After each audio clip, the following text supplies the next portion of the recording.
sangat membutuhkan firman-Mu dalam hidup kami setiap hari, bahkan setiap saat. Dan kami mau terus hidup dalam kebenaran firman-Mu. Bukan kebenaran kami, tapi kebenaran Tuhan yang bekerja dalam hidup kami. Kami tunduk kepadamu ya Allah, ya Roh Kudus, Roh kebenaran, urapi kami terus.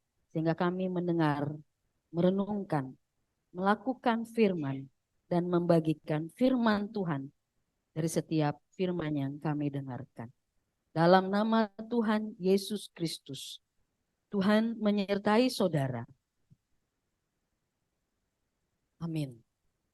Bapak Ibu yang diberkati Tuhan, selamat pagi. Kita sama-sama akan mendengarkan dan membaca Alkitab. Saya boleh dibikin co-host dan saya akan mengundang kita semua berdiri. Kita sama-sama akan baca dengar Alkitab.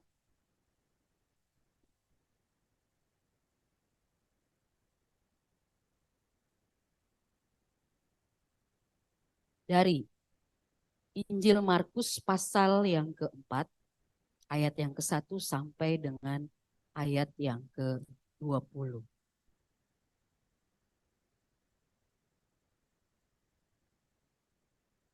Mengajar di tepi danau. Maka datanglah orang banyak yang sangat besar jumlahnya mengerumuni dia, sehingga ia naik ke sebuah perahu. Dan sebagian jatuh di tanah yang baik. Ia tumbuh dengan suburnya dan berbuah. Hasilnya ada yang 30 kali lipat, ada yang 60 kali lipat, ada yang 100 kali lipat. Dan katanya, Siapa mempunyai telinga untuk mendengar, hendaklah ia mendengar.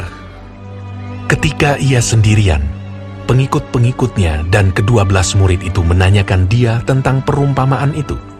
Jawabnya, Kepadamu telah diberikan rahasia kerajaan Allah. Tetapi kepada orang-orang luar, segala sesuatu disampaikan dalam perumpamaan, supaya sekalipun melihat, mereka tidak menanggap. Sekalipun mendengar, mereka tidak mengerti, supaya mereka jangan berbalik dan mendapat ampun. lalu ia berkata kepada mereka, Tidakkah kamu mengerti perumpamaan ini? Kalau demikian, bagaimana kamu dapat memahami semua perumpamaan yang lain? Penabur itu menaburkan firman.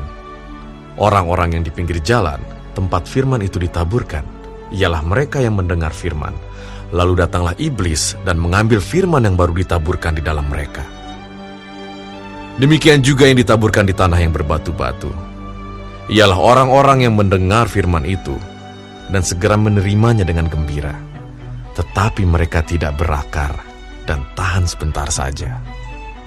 Apabila kemudian datang penindasan atau penganiayaan karena firman itu, mereka segera murtad. Dan yang lain ialah yang ditaburkan di tengah semak duri. Itulah yang mendengar firman itu. Lalu kekhawatiran dunia ini dan tipu daya kekayaan dan keinginan-keinginan akan hal yang lain masuklah menghimpit firman itu sehingga tidak berbuah. Dan akhirnya yang ditaburkan di tanah yang baik ialah orang yang mendengar dan menyambut firman itu lalu berbuah. Ada yang 30 kali lipat, ada yang 60 kali lipat, dan ada yang 100 kali lipat. Demikianlah firman Tuhan, dimuliakanlah Allah Bapa, Allah Anak, dan Allah Roh Kudus ketiga yang esa. Yang berbahagia ialah mereka yang mendengarkan firman Allah dan yang memeliharanya. Haleluya.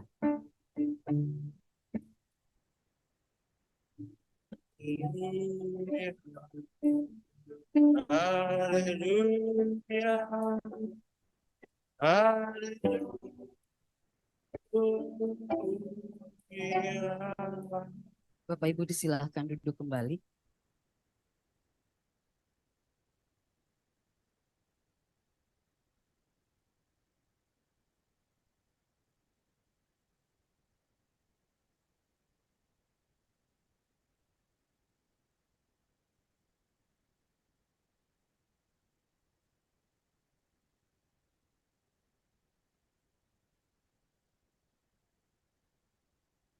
Empat jenis manusia terhadap penerimaan firman Tuhan. Ini yang menjadi tema kita hari ini. Pertanyaan akan saya berikan kepada kita semua sebagai trigger untuk kita melihat bagaimana kehidupan kita yang sudah menerima firman, berulang menerima firman, dan bagaimana firman itu bekerja, bertumbuh, berakar, dan berbuah dalam kehidupan kita. Pertanyaan-pertanyaan ini akan membuat kita berpikir dan mengevaluasi. Ini tidak buat untuk orang lain, untuk menunjuk orang lain, tidak. Tapi ini menunjuk kepada kita. Pertanyaannya yang pertama, apakah kita memiliki kerinduan untuk berubah dan berbuah? Dari sekian tahun kekristenan kita, kita dengar firman, dan saya percaya kita semua pasti punya kerinduan berubah dan juga berbuah. Dan apakah kerinduan itu masih ada? Apakah Bapak Ibu Saudara mengalami ketidakberdayaan mengatasi kebiasaan buruk? Kita mau berubah, tapi lagi-lagi kebiasaan buruk susah dilepaskan. Kita udah komitmen, amin, saya mau berubah. Tapi lagi-lagi kita jatuh di lubang yang sama. Kita jatuh di dosa-dosa favorit. Kita jatuh di kebiasaan-kebiasaan yang buruk. Paulus juga bilang, dulu aku pingin melakukan. Tapi lagi-lagi dia bisa melakukan sesuatu yang sebetulnya dia tidak inginkan. Pengalaman Paulus pernah ada di sana. Dan apakah kita juga mengalami ketidakberdayaan mengatasi kebiasaan buruk yang bukan hanya saja membuat kita juga tidak nyaman, tapi membuat orang di sekitar kita juga bisa tidak nyaman. Apakah kita mengalami keadaan terikat dan diperbudak oleh perasaan-perasaan yang menyakitkan dari masa lalu? Trauma, kepahitan, sehingga kita responnya baper atau mudi. Tiba-tiba dia senang, tiba-tiba dia menjadi tidak senang. Ataukah kita juga sedikit-sedikit menjadi pahit sama orang? Karena orang yang memahitkan biasanya hidupnya pahit. Apakah kita tidak mengalami terobosan di hidup kita? Begitu-begitu aja, stuck, nggak berubah-berubah, usia bertambah, tapi kita nggak berbuat apa-apa. Kita tidak melakukan tindakan apa-apa. Kita hanya sibuk melihat orang, menilai orang. Tapi apakah kita juga menilai diri kita? Kita sibuk melihat orang tidak bertumbuh. Kita sibuk melihat orang berbuat salah. Tapi kita tidak melihat apakah hidup kita juga mengalami terobosan. Apakah kita juga tidak mencapai potensi maksimal? Saya sudah belajar, saya sudah berusaha. Saya sudah melakukan sesuatu, tapi segitu-segitu aja, rata-rata. Orang lain sudah naik selangkah lebih maju. Tapi kita segitu-segitu aja. Apakah kita menjadi tawar hati, tidak bergairah, bahkan merasa tidak dikasihi, tidak diperhatikan? Atau kita juga merasa tawar terhadap Tuhan? Karena yang saya alami bukan lagi sesuatu yang menyenangkan. Lagi-lagi doa saya dijawab dengan tidak atau tidak dijawab, sehingga membuat kita tawar hati. Apakah kita merasa bahwa hati kita menjadi kering dan tidak memiliki lagi belas kasihan? Dulu kita begitu gencarnya peduli dengan orang, begitu gencarnya empati itu dibuka, begitu gencarnya hati nurani kita itu terbuka untuk menolong orang, tapi sekarang menjadi kering. Menolong orang itu jadi curigaan. Atau sulit bersikap empati lagi dengan orang karena beratnya masalah atau tantangan sehingga tidak ada lagi peduli. Dulu dia, sekarang enggak. Dulu dia ramai ya, sekarang enggak. Dulu dia mau menyapa orang, sekarang enggak. Apakah kita cenderung lupa akan firman Tuhan? Dengar hari ini firman di santapan, saat teduh kita dengar firman, tapi tiba-tiba beberapa jam kemudian kita lupa. Tadi pagi sudah baca renungan firman, tapi 1 jam kemudian kita lupa. Kita nggak ingat lagi. Firman itu cuma seperti lewat saja. Dan kita tidak bisa menghidupi firman. Apakah kita cenderung lupa? Kita mungkin bisa mengukur diri kita sendiri. Saat teduh saya tadi pagi apa ya? Atau tadi malam apa ya firmannya? Gak usah bicara yang minggu lalu. Bicara yang 1-2 hari ini. Saya lagi renungkan apa ya? Saya lagi hidupi firman apa ya di hidup saya?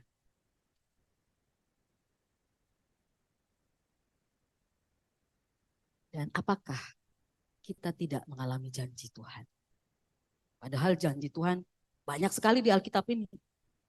Tapi kita merasa tidak mengalami apapun. Saya berdoa, saya sudah ke gereja, tapi saya nggak mengalami janji Tuhan. Padahal janji Tuhan itu setiap hari dia menjamin kita. Setiap hari itu terbuka atas hidup kita. Tapi kita nggak bisa akses. Kita merasa nggak dapat. Pertanyaan-pertanyaan ini biarlah menjadi evaluasi buat kita. Apakah kita atau tidak? Dan bagaimana caranya supaya kita bisa melewati pertanyaan-pertanyaan itu? Bagaimana caranya saya mengalami janji Tuhan? Bagaimana saya tidak cenderung lupa akan firman Tuhan yang saya baca dengar? Bagaimana saya juga mengalami terobosan? Bagaimana saya bisa melakukan yang benar dan meninggalkan kebiasaan buruk itu secara pasti dan tidak balik lagi ke sana? Dan bagaimana saya juga mengalami sebuah keadaan hidup yang tidak hanya mendengar, melakukan tapi membagikan firman Tuhan. Bacaan kita sudah sering kita baca dan renung. Bacaan ini juga akan menuntun kita. Ada 4 jenis manusia ketika terima firman Tuhan. Mari kita lihat. Dari keempat jenis ini, kita sudah ada di mana?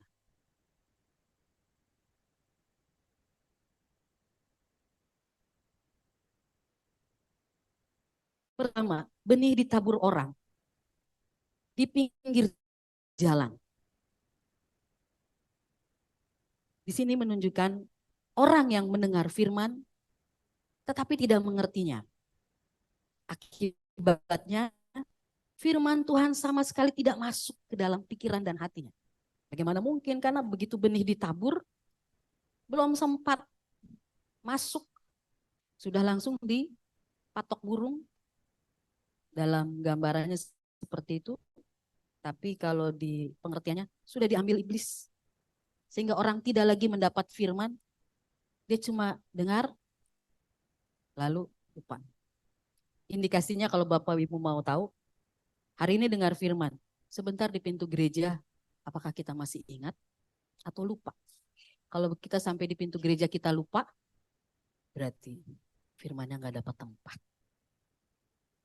Kita duduk dengar, tapi pikiran kita ada di mana-mana. Kita nggak fokus. Bagaimana mungkin orang ini berbuah? Tidak mungkin berbuah. Karena segala perilaku seseorang sangat bergantung kepada apa yang tertanam di dalam pikiran dan hatinya. Bagaimana buah firman? Orang benih aja nggak masuk. Bagaimana mau tumbuh? Orang benih aja begitu ditabur, dia langsung dipatok burung, hilang. Apa yang mau tumbuh? Kalau kita dengar firman, kita nggak fokus ya. Bisa saja apa saja yang bisa mendistract kita. Sehingga begitu selesai, aduh lupa ya tadi apa ya. Jangan ingat saya, nggak apa-apa, saya nggak usah diingat. Tapi ingat firman. Ingat ayatnya. Ingat ayatnya itu menjadi rema buat kita. Jadi orang yang pertama yang nggak mungkin bertumbuh dan berakar dan berbuah. Karena apa? Benihnya hilang. Terima telinga kanan, keluar dari telinga kiri.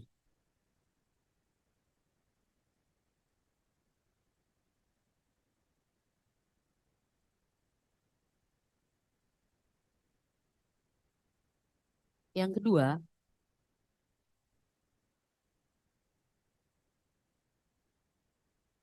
tanah yang berbatu. Di sini menunjukkan orang yang mendengarkan firman dan segera menerimanya dengan gembira. Firman Tuhan telah masuk ke pikirannya, namun kondisi tanah yang berbatu membuat firman Tuhan tidak dapat berakar. Bagaimana mau berakar? Segitu doang, tumbuh. Karena apa? Di bawahnya batu. Ada tanah, tapi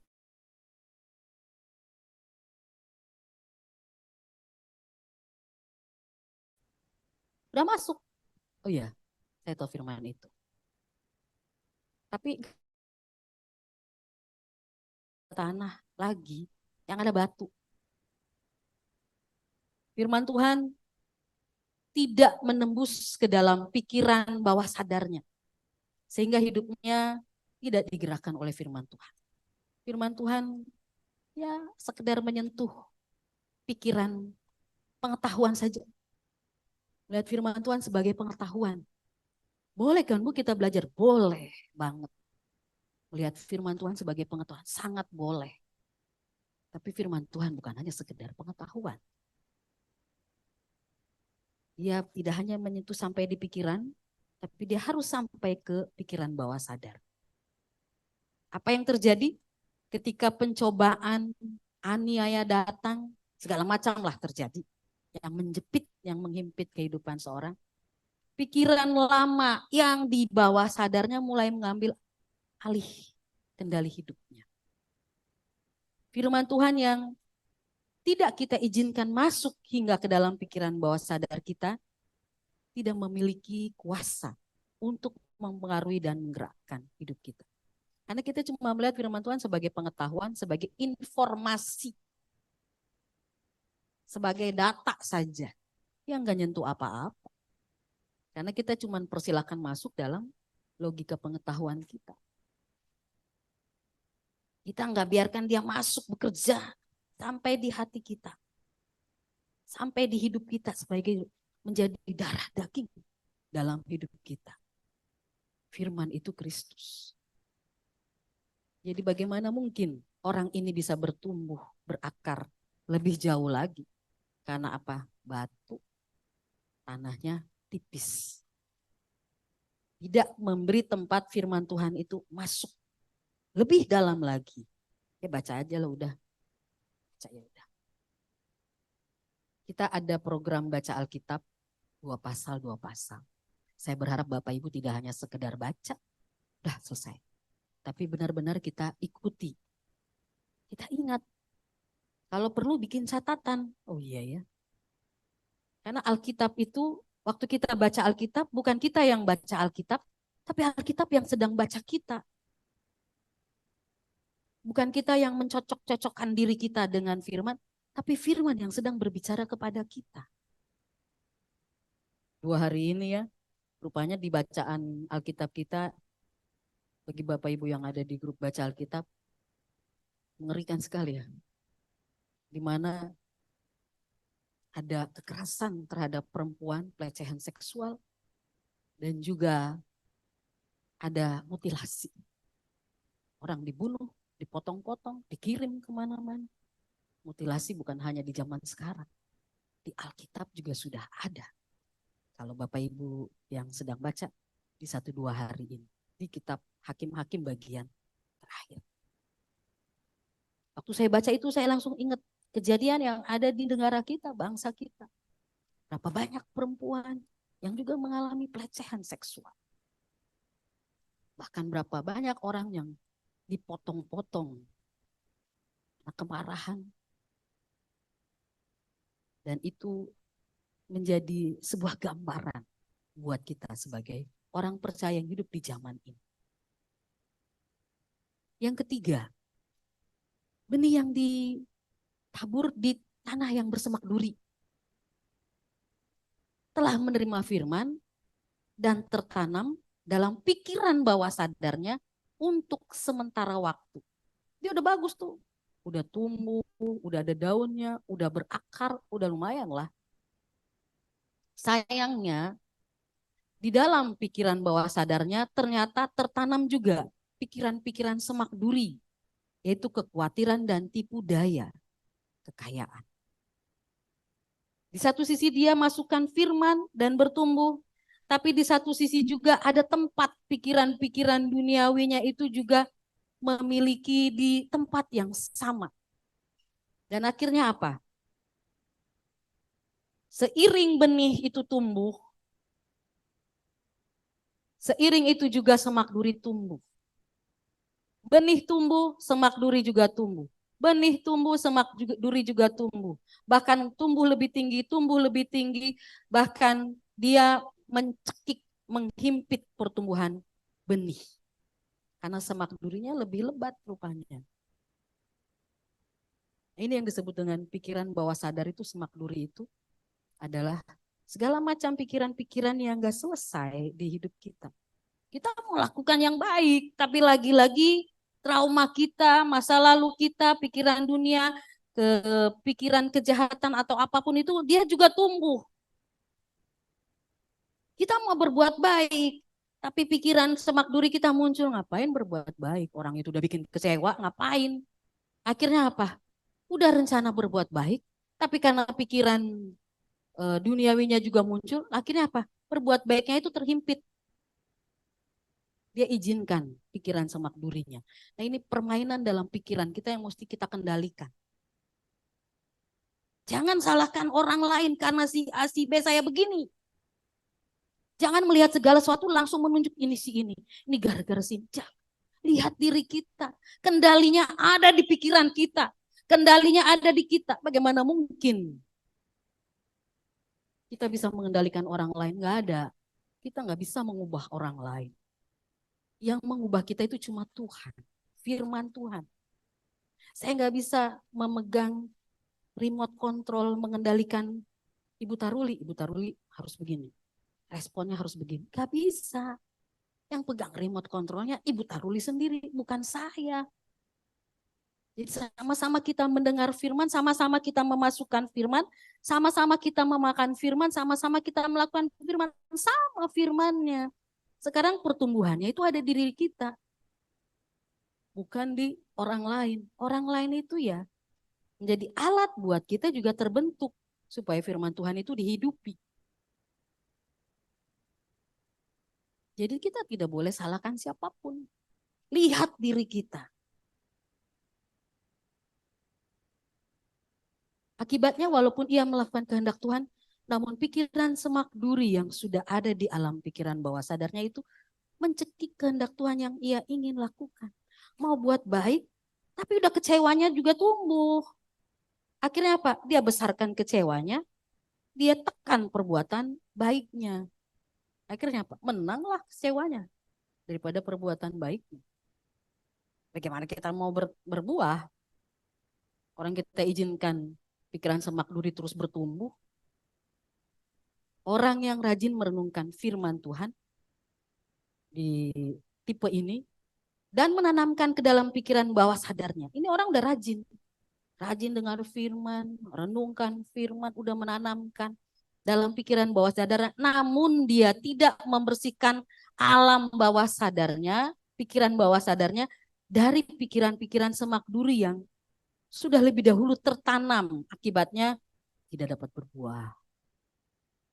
Firman terus diterima. Tapi ya kepahitan jalan terus, luka jalan terus. Saya mau berbuat baik, Bu. Saya mau membagi hidup saya, Bu. Ya tapi kekhawatiran juga jalan terus. Bagaimana mau hidupnya berbagi? Orang dia merasa nggak cukup, kekhawatirannya jalan terus. Ketakutan jalan terus. Saya berdoa Tuhan supaya saya mengalami kuasa Tuhan. Hidup saya diubahkan Tuhan. Ya dia udah berdoa dengan firman Tuhan. Tapi begitu selesai berdoa, dia mikir lagi. Jadi enggak ya, bener enggak ya? Pikiran-pikiran semak durinya itu dibiarin bertumbuh bersamaan dengan firman. Jangan. Begitu pikiran semak duri itu mau mengintimidasi kita, mau menghambat pertumbuhan firman, kita harus berani berkatakan, tidak. Saya tidak izinkan pikiran-pikiran semak duri itu menguasai saya. Tapi saya hanya izinkan firman. Ini memang peperangan. Peperangan di dalam diri kita. Saya mau supaya saya mengucap syukur dalam segala hal. Tapi pikiran semak duri saya itu muncul. Ya gimana mau mengucap syukur dalam segala hal, orang kita juga kekurangan, gak ada. Apa yang mau diucapkan syukur? Saya mau mengucap syukur dalam segala. Bagaimana mungkin saya mengucap syukur dalam segala hal? Dia lagi yang bikin gara-gara ke saya. Jadi kita menahan diri kita sendiri dan kita nggak bisa lihat bahwa firman Tuhan itu bisa menerobos hidup kita loh. Cuma sekarang di kita benar-benar percaya firman atau kita bilang kita percaya firman tapi kita juga biarkan pikiran-pikiran negatif itu juga bertumbuh. Kalau kita bilang percaya, ya percaya saja. Jangan habis berdoa, kita mikir lagi, Tuhan kira-kira jawab nggak ya?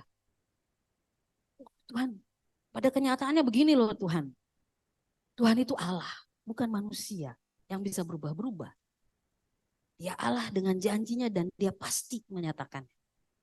Terkadang memang jawabannya nggak langsung ya, tapi jawabannya nanti.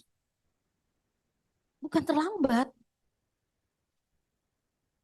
Kenapa Tuhan jawabnya lama? Nanti terlambat. Bukan terlambat. Kita suka tidak sabar pada titik-titik terakhir. Dan akhirnya kita mengambil jalan yang lain daripada jalan Tuhan. Tinggal sedikit lagi langkah kita.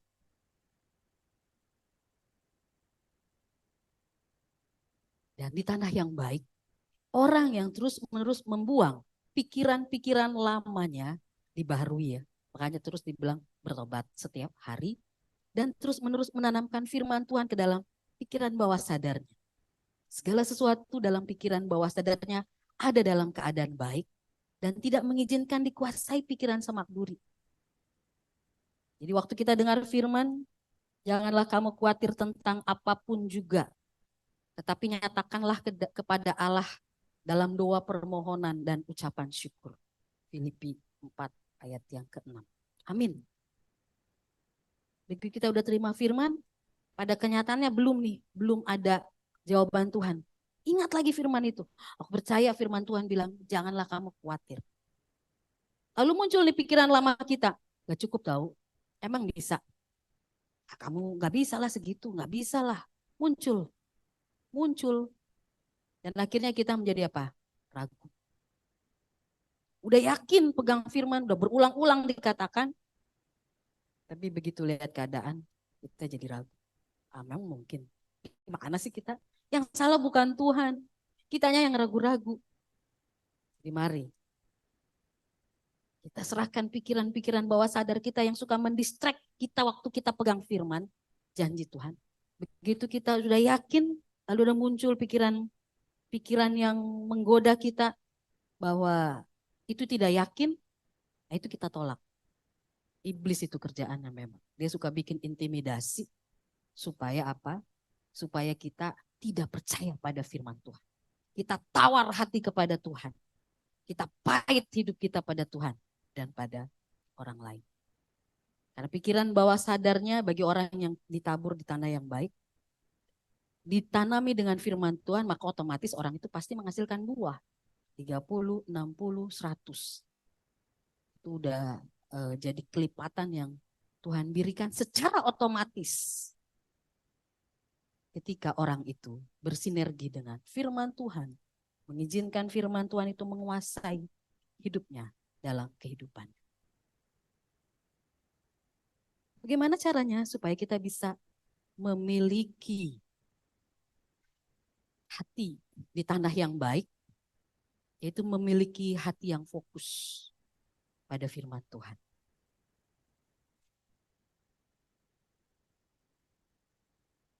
Memiliki hati yang fokus pada firman Tuhan. Di kitab Kisah Para Rasul dibilang firman timbul dari iman timbul dari pendengaran akan firman Kristus.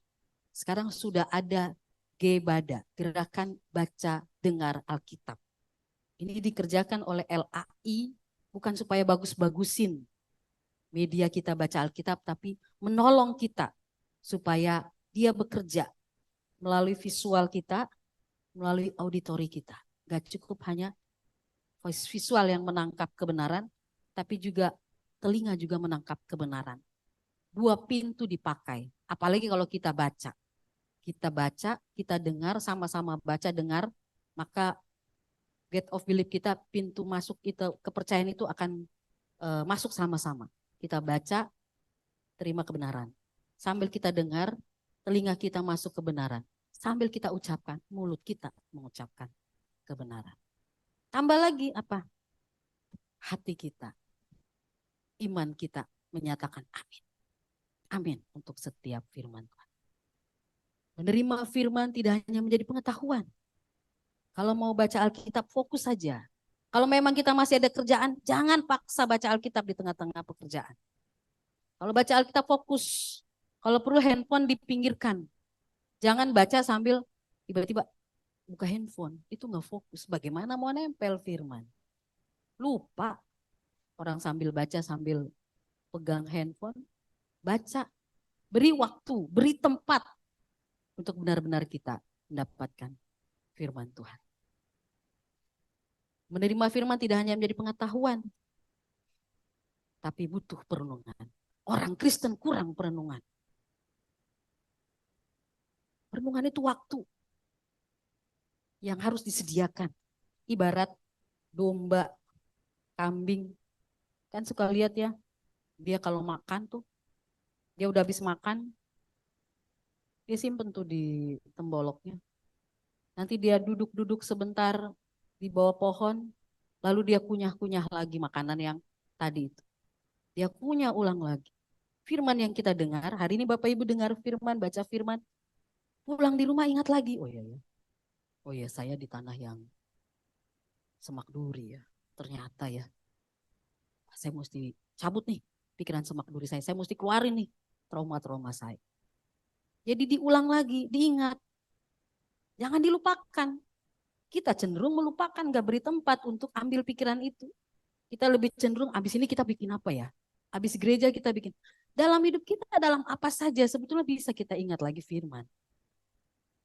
Kemudian lakukan perenungan, baca Alkitab, renungkan baik-baik sampai firman itu membaca kita. Firman itu ngobrol dengan kita, berbicara dengan kita.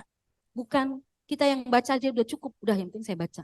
Tapi biarkan dia masuk dalam hidup kita, dia ngobrol, dia bicara. Karena ini firman Allah, perkataan Allah yang sedang bicara terhadap kita.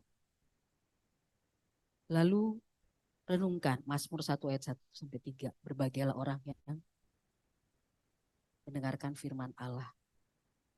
Oh, dia seperti pohon yang ditanam di aliran sungai. Dia bertumbuh berakar berbuah. Yosua 1 ayat 8. Janganlah engkau lupa memperkatakan kitab Taurat ini dan merenungkannya siang dan malam. Kita nggak sulit loh untuk terima firman. Tapi di negara-negara komunis yang tidak percaya kepada Tuhan, mereka masih menerima Alkitab itu dengan sobekan-sobekan kertas. Kemarin saya nonton berita di Korea. Korea itu Korea Utara ya. Orang sulit untuk mendapatkan Alkitab. Siapa yang baca Alkitab kena hukuman. Tapi kekristenan terus bergerak di sana. Saya tuh ngebayangin, ya ampun. Saya tuh sampai pikir gini, kayaknya kita mesti ke Korea deh. Rasanya seperti itu. Karena apa? Orang gak bisa terima firman di sana. Di Cina orang gak bisa terima. Saya punya teman penginjil di Cina. Mereka lakukan pertemuan-pertemuan untuk kupas firman itu kan di lantai apartemen itu. Untuk bikin titik kumpul itu mereka harus berstrategi. Kalau tidak, mereka bisa ditangkap. Jadi cara berkumpulnya itu yang satu keluar dari lantai 1, lantai 6, lantai 7. Kita akan kumpul di lantai 9. Maka jangan langsung ke lantai 9.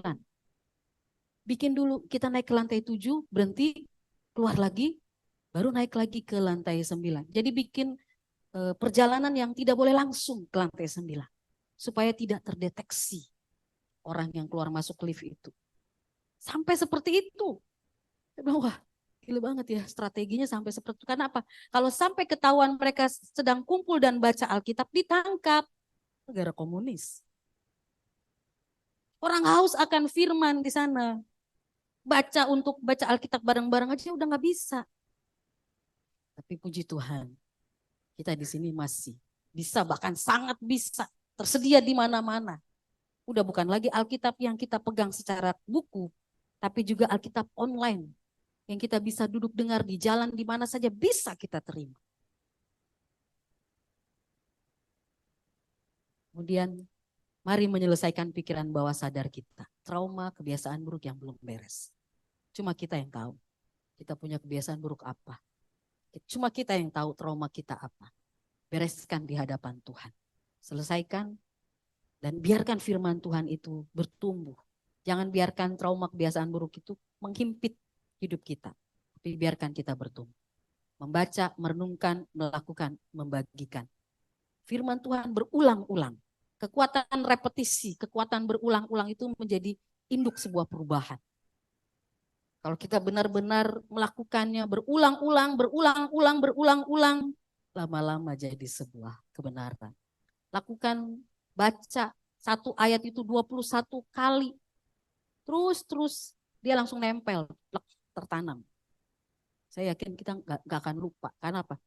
Diulang-ulang. Kenapa kita lupa? Karena kita nggak ulang-ulang. Karena kita nggak renungkan. Baca aja. Habis itu, aduh apa ya? Lupa tadi. Aduh tadi khotbahnya apa ya? Lupa. Karena beberapa orang saya tanya, begitu selesai kebaktian, berapa jam, atau sorenya saya tanya. Tadi firmannya dari mana? Mikir lama. Udah, saya nggak paksa orang itu. Berarti dia lupa. Aduh apa ya? Karena supaya kelihatan baik, jawab aja. Padahal jawabannya nggak tepat. Jadi mari kita sama-sama berakar, bertumbuh, berbuah. Lihat diri kita aja. Gak usah paksa orang lain. Tapi lihat diri kita. Apakah kita benar-benar sudah berakar, bertumbuh, berbuah? Dengan kekristenan kita yang sudah berapa tahun kita jadi Kristen. Apakah kita juga sudah berakar, bertumbuh, berbuah?